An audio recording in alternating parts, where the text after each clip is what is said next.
तर मंडळी नमस्कार. मित्राची वाट बघत थांबलेलो खाली. तेवढ्यात प्रदीप सर म्हणले, "जावा स्प्राईटची बॉटल घेऊन या." उन्हाचं पाठवलं हो स्प्राईटची बॉटल आणून. मग काय बॉटल घेतली स्प्राईटची आणि मग आलो की ह्यांच्याकडं.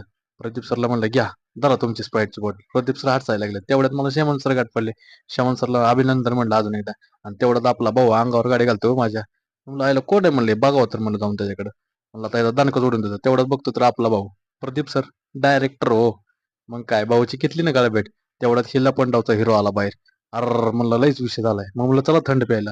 आलो थंड प्यायला. थंड पिऊन दुकानाच्या बाहेर आलो तर हे प्रेमचे रूममेट सगळे गाठ पडले ते. म्हणले काय ब्लॉग बनवतोय का? म्हणलं होय, ब्लॉगच बनवतोय. तेवढ्यात अरविंद शेठ गाठ पडले प्रदीप सर. अरे वा. आणि परत आलो की माऊली सरकडे. माऊली सर तर 12 वर्षांनी भेटले तब्बल. हा मग म्हणलं आता प्रदीप सरला कसा आहे विषय? म्हणलं हार्ड आहे. म्हणलं प्रदीप सर म्हणलं आता लय लागा लागले ऊन, मी जातो आता निघून. म्हणलं थांबा की थोड्या वेळ जरा. अरे नको म्हणला, आता पुढे काम आहे म्हणलं थोडं. म्हणलं ठीक आहे जावा मग. भाऊ काय मग निघाला की भाऊ बघ लक्ष सुद्धा दे ना हो, बाय बाय सुद्धा कर ना. आयला म्हणलं आता भाऊ फुल एसी मध्ये गेलाय. म्हणलं जा आता, मी बी जातो निघून रूम कडे. चला मग भेटूया नेक्स्ट वेग मध्ये. जय हिंद, जय महाराष्ट्र.